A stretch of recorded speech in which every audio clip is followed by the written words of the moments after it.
Welcome everyone to Mail Fuzz TV. I am Peter, that is Connor, and we are going to talk about Star Trek Deep Space Nine, Season 1, Episode 12. It's called Battle Lines. So, full spoilers for the episode. This episode, we have the Kai back from the premiere. The sort of the Bajoran... Holy Woman doesn't seem quite right, but like, you know what I mean when I say that. The closest Earth equivalent I can think of is the Dalai Lama. Oh, sure, okay. Well, obviously, a religious leader in their own right, but it tends to have a little bit more cultural sway outside of just that religion, as opposed to something like the Pope. Sure. So we have her visiting Deep Space Nine, and she's excited to see the wormhole and go through it even if she can get the chance, which Cisco reluctantly kind of agrees to. And they get into a bit of trouble. Mike from Breaking Bad shows up, and he's like... I did not recognize it until he opened his mouth, and I'm like, oh, okay. I've seen him in enough things from the 80s and early 90s that I did recognize him. Because the costume is what threw me off more than anything, to be honest. Like, I don't think I would have, but like, because I've recognized him in things like Beverly Hills Cop, like, when he still had hair and stuff like that. I know what his face looks like, but yeah. And of course he's like, now listen, here's what you're going to do. You're going to go back to that wormhole. You're going to go back to Deep Space Nine. You're going to pretend that this never happened. You're going to call the Cardassians. Okay, I can't keep the joke going. You know what I'm doing. Do know what you're doing. As much as you make a joke, it's not that far off his actual character in this episode. Yeah, obviously, Kira has some notable character moments in this. It kind of the themes of the episode kind of dive into her. We'll get into the sort of the penal colony moon that our little shuttle ends up on. The runabout ends up on a moon with these two warring factions, one of whom is led by Jonathan Banks' character.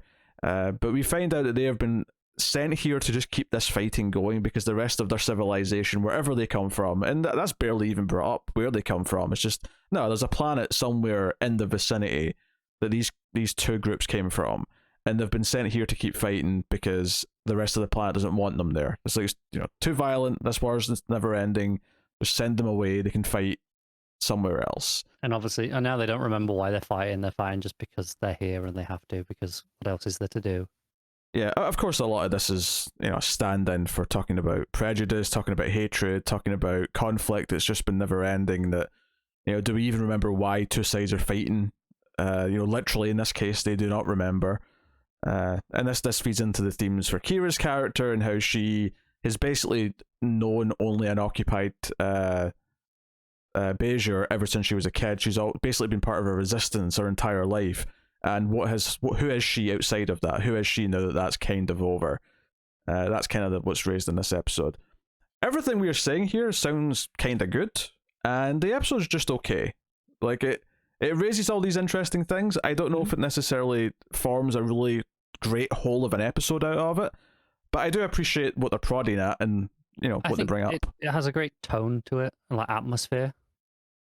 Like okay. Everything set on this moon or planet, whatever it is kind of appropriately moody, and it feels like it should do. I agree that I don't think it really nails its kind of point by the end. Like, it doesn't have the lesson. I guess the lesson is, sometimes this is going to happen. We don't have a clear answer. They're not just trying to provide an easy out answer for it.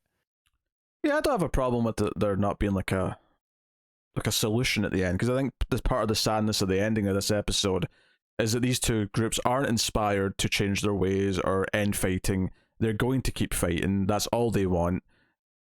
And I think I do appreciate the fact that Cisco can't just come in and fix things, because that's what it feels like it's going for a lot of the episode. It's like, it's fine, we'll get you off here, don't worry about it, we'll resettle you somewhere else. We got it all covered, and by the end it's like, we can't just gonna leave you to it because there's not much we can do. And it's a more interesting choice, I think, than just trying to paint it as we can fix everything. Yeah, no, but I think the reason why it has relevance to the characters is because because Bajor's just kind of went through this and it kind of finally ended. Like the relation to Kira as a character, and even the Kai herself to an extent. Like she even right from the start of this episode kind of feels like she's looking for a new purpose, because the very sort of like world she was trying to change has changed, and it's not perfect yet. Obviously, there's a lot of work to be done in Bajor, but her part of it's kind of done, and she's kind of looking for a new conflict. Time for the new generation to come in and take over, as opposed to her doing, kind of being stuck in the past. Yeah, absolutely. So, yeah, there's some interesting ideas here. To get into what the actual penal colony is, there's a big shock here. Australia. Very funny. There's a big shock here early on where the Kai dies. Like, they crash land on this moon because a satellite kind of shoots them down. And the Kai dies, and Kira gives a great reaction to this. She really properly yells out as if like an important figure in her culture has just died. She takes it hard. And they run into Jonathan Banks, and they're this warring faction with the other side. It's like the Ennis and the Mole Ennis, I think, are the two. His name's like that. Something similar to that, yeah. But we find out that everyone on this moon just keeps coming back to life. And of course, we find out when the Kai just kind of strolls in. Yeah, she just sort of walks into the scene at one point, and we find out. Sorry, I must have hit my head. There's like nanites on this planet that basically just keep bringing them back to life, and it's like, oh, okay, well, she's okay then. And it raises this interesting thing where Kira gets really impassioned about, like, why aren't you trying to fight better? Why don't you have a safety perimeter? Why aren't you doing checks and patrols? Why aren't you defending your base? And he just kind of shrugs and goes, well, if we die, it doesn't matter. We'll just come back. So why bother? It's a waste of time. Yeah. That's the point. It'll hurt, sure, but yeah, oh well, you get used to it. Yeah. And so this weird safety net, if you want to call it that, is kind of like just prolonged the fighting into this weird like circle of apathy that doesn't really matter. And she can't quite comprehend that. And I think the most interesting scene in the whole episode is where Kira kind of realizes that the Kai might be judging her because she's so like bloodthirsty and like, you have to fight, you have to do this. And she's like terrified that the Kai thinks that that's all she is, that all she is violence, and all she is like this war mentality. Yeah, because at the start of the episode, she'd seen a report that said she was pretty mediocre as a revolutionary. It's a really good cold open, if you want to call it that. It's basically, I think it's Dax's like hacked in or been looking through the computers on the station, and because this was a Cardassian station, they've basically found the Cardassian files about Bajor and about some of the people involved in Bajor, and there's like a file on Kira which basically says, she's like a minor like message giver. That's all she is. Minor inconvenience. Yeah. And Kira, it's a genuinely funny moment when she storms out of the room going, a minor inconvenience? Not one of the lead generals of the war? Like, she's really upset about it, and it's really calling into question what her existence is and what she thinks of herself and how she gauges her success as a person so far as her place in that war. It's amusing because it's well played as a comedy beat, but it is also important to set the scene of where she's at for the episode. Yeah, it sets up the themes for the rest of this episode and where she considers herself. So it does that smart thing where it makes it a bit of a joke at the start, but then later on gets to the real dramatic meat of it, which is kind of like, does she feel empty? Does she know how to function without a war, without like an enemy to be aggressive against? So yeah, it introduces some like clear like character like goals for her to like overcome and kind of like grow as maybe the show and the season goes on, which is good. That's good stuff. I think the actual conflict between the two factions is the bit that feels a bit undercooked. Like, the ideas of like this never-ending war because they all just keep coming back to life and that they don't care if they die, that is a fascinating idea. I think the actual conflict, though, when we see them like together, have a bit of a skirmish. They have a bit of a skirmish, and like, obviously the interesting part of it is this idea that they can't trust each other.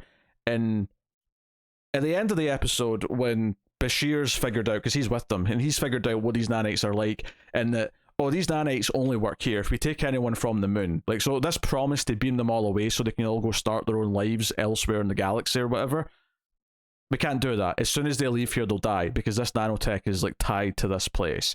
And that obviously introduces the fact that the Kai can also not leave.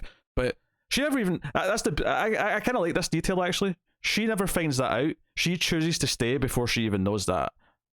Yeah, she definitely has a suspicion, I think. She probably does, but I think it's an interesting little tactic with her character to go. She feels that she can like try and change things here, and she wants to be an influence here. So she's making this choice before they even tell her she doesn't have one. Yeah, and correct me if I'm wrong. They don't really tell any of them really like that until it's quite late. It's very late. Well, that was the other thing I was getting at, is that Jonathan Banks' character, when he finds out about these nanites, he's like, you can take these out of us, so then we'll finally be killable, and we can finally kill our enemies, like they'll finally stay dead. So, because Kira actually, the best line of the episode is maybe Kira, where she says, well, you think because there's a risk of dying that it'll finally put an end to the war, because that's never worked for any other war in, like, you know, civilization. Yeah. And he's like, no, maybe not, but it means that we can finally kill them. And it's not the answer they want. As you know, as the Federation, as Starfleet, Sisko kind of and Bashir just kind of roll their eyes at the same time, and it's like, oh shit, they've got a long way to go. Like they are. Like, it'll end one way or another. Yeah, he's not wrong. Yeah, they are doomed.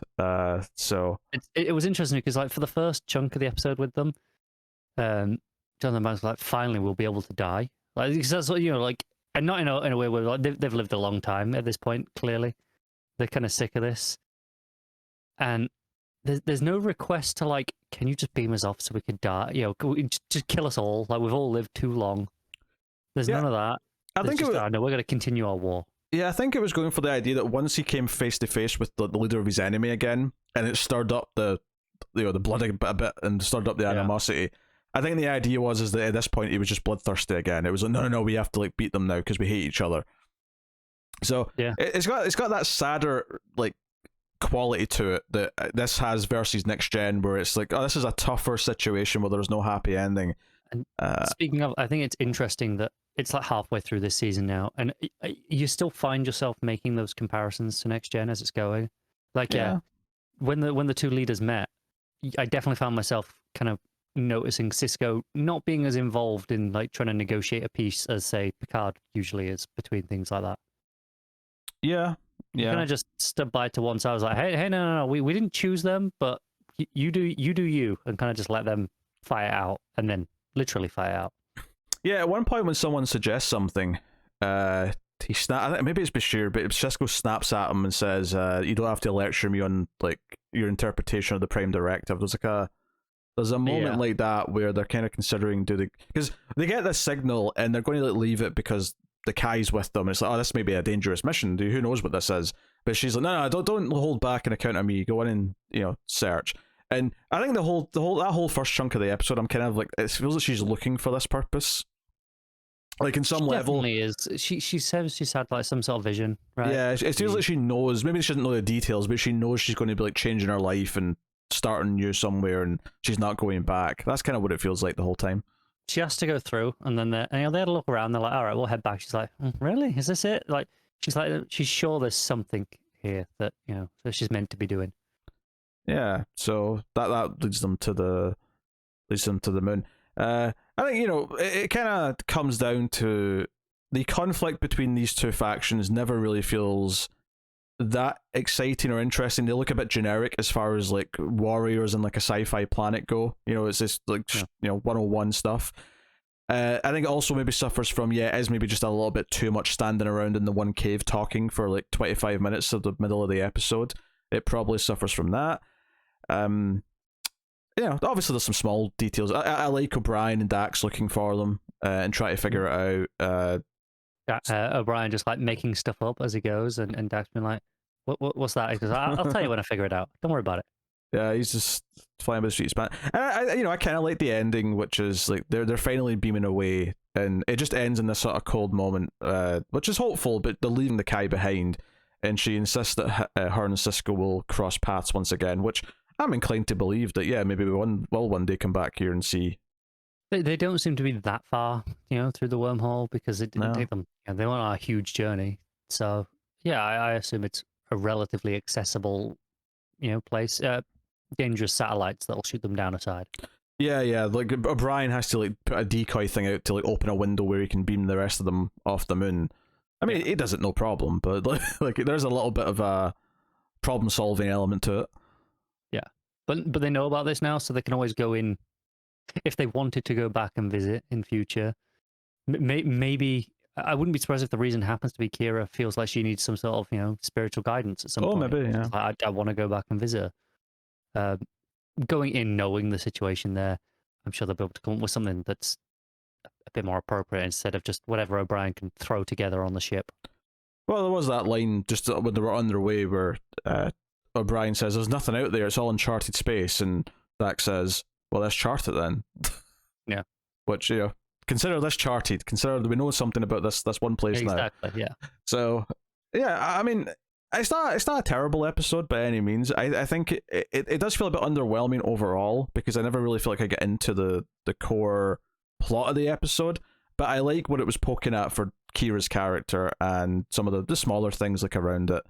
And that there being no easy solution is always something I enjoy in a sort of more, less clean cut story for Trek especially, because not that Next Gen always had a clear cut. I mean, some of the best episodes of Trek did present us with like difficult endings where they didn't have a clear answer, and those are some of the strongest episodes. But it feels like Deep Space Nine, just by the nature of its characters and the subjects that it's tackling, it'll be more of a regular thing with Deep Space Nine.